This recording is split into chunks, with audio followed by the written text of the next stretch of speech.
നമ്മുടെ ഇതുവരെ നാം എല്ലാം കണ്ട് കഴിഞ്ഞ 10 കൊല്ലമല്ല, അത് 10-20 കൊല്ലമായിട്ട് ഇവിടെ എല്ലാവരും പറഞ്ഞു നടക്കുന്ന ഒരു കേരള മോഡൽ എന്നാണ് ഈ CPM കോൺഗ്രസ് പറയുന്നത്. പക്ഷേ ഇതിൻ്റെ സത്യം എന്താണെന്ന് പറഞ്ഞാൽ ഇത് കേരള മോഡലല്ല, ഇതൊരു CPM കോൺഗ്രസിൻ്റെ ഒരു ഇക്കണോമിക് മോഡലാണ്.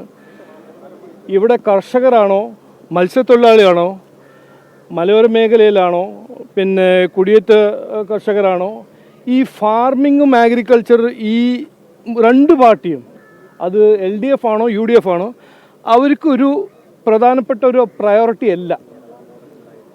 അവർക്ക് ഏറ്റവും വേണ്ടത് റിയൽ എസ്റ്റേറ്റ്, കോൺട്രാക്ടേഴ്സ്. ആ ഒരു മോഡലാണ് ഈ CPM കോൺഗ്രസ് ഇതുവരെ നമ്മുടെ നാട്ടിൽ ഇംപ്ലിമെൻറ്റ് ചെയ്തത്. ഈ വരുന്ന ലോക്കൽ ബോഡി ഇലക്ഷനിലും അത് കഴിഞ്ഞിട്ട് അസംബ്ലി ഇലക്ഷനും BJPയും NDAയും ഒരു സസ്റ്റൈനബിൾ ഡെവലപ്മെൻറ്റിൻ്റെ ഒരു ഓൾറൗണ്ട് ഡെവലപ്മെൻറ്റ്, നരേന്ദ്രമോദിജി കഴിഞ്ഞ 11 കൊല്ലം കർഷകർക്കും വേണ്ടി, മത്സ്യത്തൊഴിലാളികൾക്ക് വേണ്ടി, ഹാൻഡിക്രാഫ്റ്റും സ്മോൾ ബിസിനസ്സിനു വേണ്ടി ചെയ്ത കാര്യങ്ങളെല്ലാം ഇവിടെ ആരും ഇംപ്ലിമെൻറ്റ് ചെയ്യുന്നില്ല. അതിനുവേണ്ടി ഞങ്ങളൊരു കാഴ്ചപ്പാട് മുമ്പോട്ട് വയ്ക്കും. അത് ലോക്കൽ ബോഡി ഇലക്ഷനിൽ ഞങ്ങൾ സംസാരിക്കും, അതിനെക്കുറിച്ച് മുമ്പോട്ട് വയ്ക്കും. അസംബ്ലിയിലും ഈ ഒരു ശരിക്കുള്ള ഒരു Kerala model, Kerala economic model എന്താവണം എന്ന് ഞങ്ങൾ മുമ്പോട്ട് വയ്ക്കും. ഇന്ന് സംസ്ഥാനത്തിന്റെ പരിപാടി കൃഷിമന്ത്രിയുടെ നേതൃത്വത്തിൽ രാജ്ഭവനിലായിരുന്നു തീരുമാനിച്ചത്. എന്നാൽ ചില ഇടപെടലുകൾ കാരണം രാജ്ഭവനെ അതിൽ നിന്ന് ഒഴിവാക്കിയാണ് കൃഷി വകുപ്പിന്റെ സംസ്ഥാനതല പ്രകൃതി ഈ പരിപാടി നടന്നത്. നോക്ക്, അതിനെക്കുറിച്ച് ഞാനൊന്നും പറയാൻ പോകുന്നില്ല. പക്ഷേ എനിക്ക് പറയാനുള്ളത് ഒന്നാണ്. ഞാൻ ഇപ്പോൾ 3 ദിവസം മുമ്പേ നിലമ്പൂരിൽ ഞാൻ സംസാരിക്കുമ്പോൾ പറഞ്ഞ കാര്യം ഇന്നും പറയുന്നു.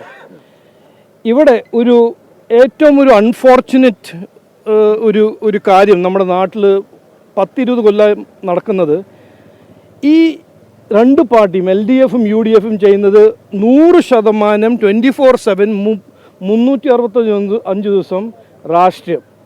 അവർക്ക് വികസനമോ പുരോഗതിയോ ജനങ്ങൾക്ക് വേണ്ടി എന്തെങ്കിലും ചെയ്യാനോ അതിനൊരു താല്പര്യമോ ഒരു പദ്ധതിയോ ഒരു സ്കീമോ ഒരു പോളിസിയോ ഉണ്ടാക്കാൻ ഒരു ഇഷ്ടമില്ല, ഒന്നും ചെയ്തിട്ടുമില്ല. ഇതാണ് സത്യം, ഇതാണ് ഫാക്റ്റ്. അപ്പോൾ ഈ വേൾഡ് എൻവയറമെൻറ്റ് എന്ന് പറഞ്ഞാൽ എന്താണ് ഇതിൻ്റെ ഒരു പ്രാധാന്യം? ഒരു സസ്റ്റൈനബിൾ ഡെവലപ്മെൻറ്റിനെ കുറിച്ച് ചിന്തിക്കാനും സസ്റ്റൈനബിൾ ഡെവലപ്മെൻറ്റ് മോഡലിനെ കുറിച്ച് സംസാരിക്കാനും ഒരു ഡിബേറ്റ് ചെയ്യാനും ഒരു അവസരമാണ്. ആ ദിവസവും അവർ രാഷ്ട്രീയം കളിക്കും. അതുകൊണ്ട് എനിക്ക് പറയാനുള്ളത് ഇതാണ്. ഇതുവരെ നമ്മൾ ഈ നാട്ടിൽ കണ്ടത് ഒരു അവസരവാദ രാഷ്ട്രീയം മാത്രമായിട്ട് ഈ രണ്ട് പാർട്ടികളും ഈ രണ്ട് മുന്നണികളും ചെയ്യുന്ന കാര്യങ്ങളാണ് കണ്ടിരിക്കുന്നത്. ഇനി വേണ്ടത് ഒരു വികസനം, അതിൻ്റെ ഒരു കാഴ്ചപ്പാടും അതിൻ്റെ ഒരു വിഷനാണ് BJP NDA മുമ്പോട്ട് വയ്ക്കാൻ പോകുന്നത്. അല്ല, അത് ഞാൻ അതിൽ ഞാൻ കയറാൻ പോകുന്നില്ല. എന്തുകൊണ്ട് ചെയ്തു, ആരാണ് അത് ചെയ്തത്, എന്ത് കാരണം, അതെല്ലാം അവർ ക്ലാരിഫൈ ചെയ്യട്ടെ. എനിക്കറിയില്ലല്ലോ അതിനെക്കുറിച്ച്. കഴിഞ്ഞ ദിവസം മുഖ്യമന്ത്രി പറഞ്ഞത് ദേശീയപാതയിൽ ആ മുതൽ ടാവരെയും കേന്ദ്രത്തിന്റെ ആയിരുന്നു. അതിൽ വീഴ്ച സംഭവിച്ച സമയത്തെല്ലാം കേന്ദ്രത്തെ കുറ്റം പറഞ്ഞ മുഖ്യമന്ത്രി. അതല്ല ഞാൻ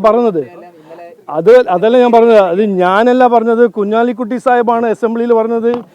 മരുമകൻ ഇങ്ങനെ പോയി നടന്ന് ഓടിയിട്ട് ആകെ ഉണ്ടാകിയ ഈ നാട്ടിലൊരു ഡെവലപ്മെന്റ്, ഒരു നാഷണൽ ഹൈവേ ആണ്. അതും ചെയ്തത് നരേന്ദ്രമോദിജിയാണ്, നിതിൻ ഗഡ്കരിജിയാണ്. അത് ക്രെഡിറ്റ് എടുക്കുന്ന സമയത്ത് അത് ഞങ്ങളുടെ പ്രോജക്റ്റാണെന്ന് പറഞ്ഞത് LDF നടക്കുന്നു. അങ്ങനെ എന്തെങ്കിലും ഒരു കോൺട്രാക്ടർ തെറ്റ് ചെയ്യുമ്പോൾ അല്ല, അത് ഞങ്ങളല്ല, അത് NHA ആണ് ചെയ്തത്. അതാണ് അവരുടെ ഒരു അവസരവാദ രാഷ്ട്രീയം. അവർക്ക് വികസനത്തെക്കുറിച്ച് 10 കൊല്ലം അവരെന്തെങ്കിലും ചെയ്തിട്ടുണ്ടോ എന്ന് ചോദിച്ചു നോക്കൂ. എന്താണ് ചെയ്തത്? ഒരു ഒറ്റ പദ്ധതി അല്ലെങ്കിൽ ഒരു ഒറ്റ അടിസ്ഥാന സൗകര്യം അവരുണ്ടാക്കിയിട്ടുണ്ടോ ചോദിക്കൂ. ചെയ്തിട്ടില്ല. അതാണ് സത്യം, അതാണ് ട്രൂത്ത്. ഈ നിലമ്പൂര് കുറച്ചുകൂടെ ചിത്രം വ്യക്തമാവുകയാണ്. കാരണം മൂന്ന് മുന്നണികൾക്ക് പുറമെ അൻവറൊക്കെ മത്സരരംഗത്തുണ്ട്. വാശിയേറിയ മത്സരത്തിലേക്ക് പോവുകയാണ്. BJPയുടെ ഇപ്പോഴത്തെ കഴിഞ്ഞ വർഷത്തെക്കാൾ കുറച്ചുകൂടി നില എങ്ങനെയാണ്? നോക്കൂ, നിലമ്പൂർ വളരെ ഒരു വ്യക്തമായ ഒരു തെരഞ്ഞെടുപ്പാണ്.